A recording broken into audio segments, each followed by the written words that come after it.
মধ্যকের দুইটা জিনিস তিনটা জিনিস লাগে। কয়টা জিনিস লাগে? তিনটা জিনিস লাগে। তার আগে আমরা ডাকটা লিখে রাখছি। শ্রেণীব্যাপ্তি আর গণসংখ্যা, এটা কিন্তু ডাক, এটা প্রশ্নে দেওয়া থাকবো। কথা কি বুঝছা না বুঝা নাই?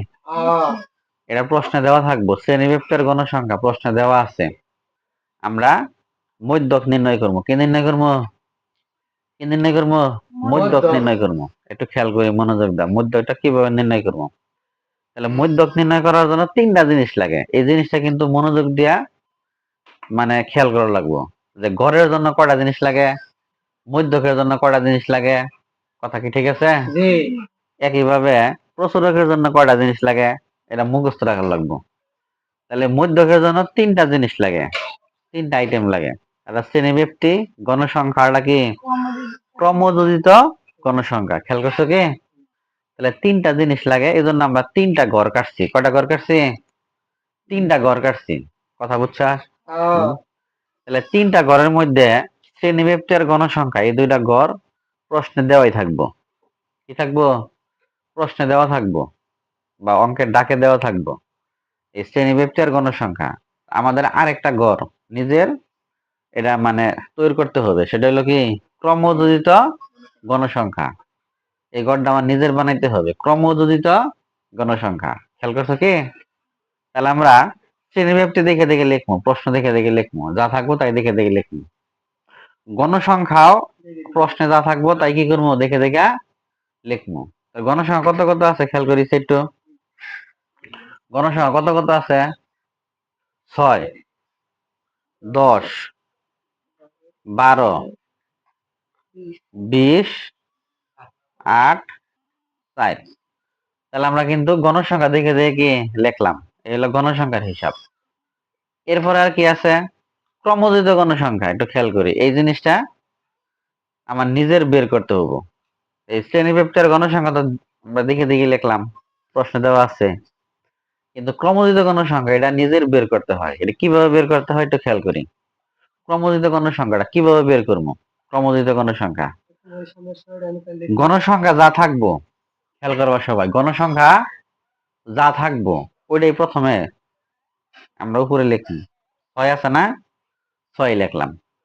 তারপরে এই 6-এর সাথে নিচের যে গণসংখ্যা আছে 10, মানে কোন আইসা যোগ করবো। কি করবো? যোগ করবো। 6 আর 10 যোগ করলে কত? 16। কি বুঝতে পারছি?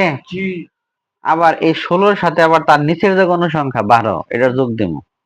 16 আর 12 যোগ করলে কত? 28। আবার 28-এর সাথে নিচের এই গণসংখ্যা 20 যোগ করবো, কত হয়? 48। 48-এর সাথে আবার 8 যোগ নিচেরটা, যোগ করলে 56। কি কথা বুঝছো না বুঝো নাই? এরপরে 56-এর সাথে আবার নিচের যে 4, এটা যোগ করবো, কত হবো? 60। তাহলে এইভাবে আমরা কি বের করবো? ক্রমযোজিত গণসংখ্যা বের করবো। কি বুঝছো না বুঝো নাই? তাহলে ক্রমযোজিত গণসংখ্যা বের করার নিয়মটা কি মন থাকবা? সবার মন থাকবা? কিভাবে বের করলাম? মধ্যকের জন্য, ঠিক আছে কি, প্রত্যেকটা মধ্যকের জন্য আমার এই দুইটা লাইন খুব গুরুত্বপূর্ণ। এই দুইটা লাইন প্রত্যেকটা মধ্যকের জন্য তোমার লিখতে হবে। কি দুইটা লাইন? আমরা এই যে এন এর মান যে 60 পাইছি, এই 60টা কই দিকে পাইলাম? গণসংখ্যা সবটি যোগ করে আমরা 60 পাইছি। ওটা হলো এন এর মান, মোট গণসংখ্যা। এন এর মানটা আমরা দুইটা ভাগ দিছি। দেখো, প্রত্যেকটা অঙ্কে মধ্যক একই কাজ। কথা কি বুঝছো না বুঝো নাই? এন এর মানটা কি দিছি? 2 দিয়া ভাগ দিছি। দেখো n/2, এন এর মান 60, 60/2। তাহলে 60 এর 2 ভাগ দিলে কত হয়? 30। এখন আমি লিখছি 30তম পথ যার অবস্থান, 30তম পথ যার অবস্থান। অবস্থানটা কোন? এই 30তম পথ কোথায় আছে? এটা আমরা কোথায় খুঁজবো? এটা আমরা খুঁজবো এই যে ক্রমযোজিত গণসংখ্যার লাইনে। কথা কি বুঝতা? এই ক্রমযোজিত গণসংখ্যার এই ঘর দিয়া আমরা 30টা খুঁজবো। 30 কোথায় আছে একটু খেয়াল করি। 30 কনে আছে? দেখা আছে 16-এর মধ্যে কি 30 আছে? এই 6-এর মধ্যে নাই। 16-র মধ্যে নাই, 28-এর মধ্যেও 30 নাই, 30 আছে কোন জায়গায়? 48-এর মধ্যে। তাহলে 48 বরাবর আমাদের শ্রেণী ব্যাপ্তি কত দেখছে? 55 থেকে 59। তাহলে এইখানেই হইলো কি 30 আছে, এই জন্য লিখছি 30তম পথ যার অবস্থান 55 থেকে 59। সুতরাং মধ্যক শ্রেণী 55 থেকে 59। তাহলে মধ্যক শ্রেণী কোনটা পাইলাম আমরা? এই যে লাইনটা আমরা একটু চিহ্ন করলাম, 55 থেকে 59 এই শ্রেণীটা হলো কি শ্রেণী? মধ্যক শ্রেণী। এটা খুব গুরুত্বপূর্ণ একটা লাইন। মানে আমরা এই সারি থেকেই ওই মধ্যকের অক্ষরের মানগুলা সব বের করবো। কথা কি বুঝছা? তাহলে 55 থেকে 59 পুরা শ্রেণীটাই হলো মধ্যক শ্রেণী। কিভাবে নির্ণয় করলাম খেয়াল করছা? তাহলে মধ্যক শ্রেণী আমরা নির্ণয় করা শেষ। এইভাবে মধ্যক শ্রেণী নির্ণয় করবা। এরপর আমরা মধ্যকের সূত্রটা লিখবো। তাহলে প্রথমে আমরা আসি এফসি। এফসির মান কোনটা?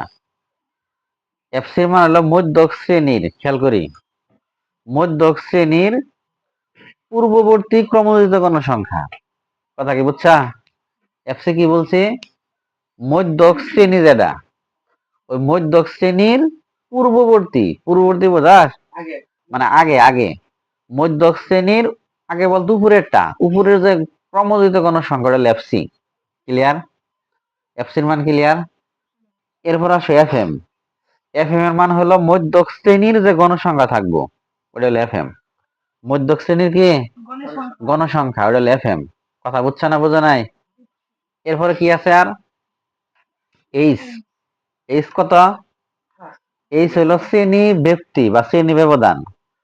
40 থেকে 44 কত বাড়ছে? 5 বাড়ছে। 45 থেকে 49 কত বাড়ছে? 5ই বাড়ছে, একই। তাহলে এইচ এর মান কত? 5। এরপর আসে এল এর মান। এল, এল হইল কি? এল হইল মধ্যক শ্রেণীর নিম্ন সীমা। কি কইছি আমি? মধ্যক শ্রেণীর নিম্ন সীমা মানে 55। এটা হলো এল এর মান। যেটা প্রথমে থাকবো, ছোট থাকবো, এটা এল এর মান। কি কথা ক্লিয়ার? আর n/2 মান তো আমরা জানি কত? 30।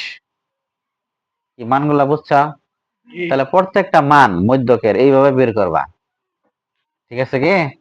এরপরে মানগুলো আমরা খালি সূত্রে বসাই দিব। তাহলে আমরা এই যে মানগুলাই এই পাশটা লিখছি, লেখার পরে আমরা মধ্যকের সূত্র লিখছি। এটা কিন্তু মধ্যকের সূত্র মুখস্থ লেখা রাখবো। কথা কি বুঝছা? মধ্যকের সূত্র, মধ্যকের সূত্রটা কি?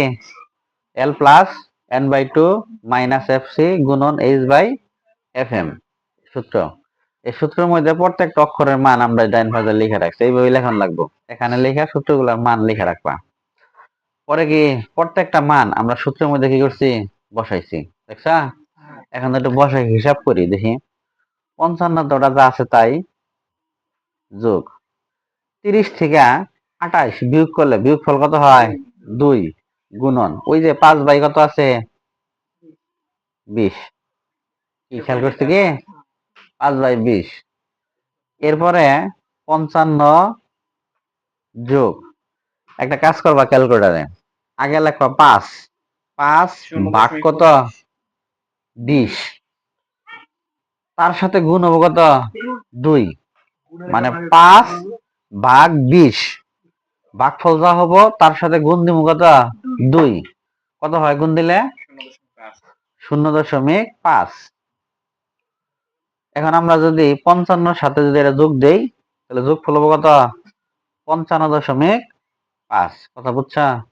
আর এটি আমাদের কি অ্যান্সার। ঠিক আছে কি? এই যে আমি আবার বলে দেই, আগে ক্যালকুলেটরে 5 লেখবা, 5 লেখার পরে ভাগ চিহ্ন দিবা 20, যে ফল হবো ওই ফলের সাথে গুণ দিবা কত? 2। ঠিক আমাদের এই ফলটা আসবো, এই ফলটা লিখবো, তারপর এই ফলের সাথে 55 কিনে দেবো, যোগ দিব। এটা হলো কি অ্যান্সার। কথা কি বুঝছে না বোঝা নাই?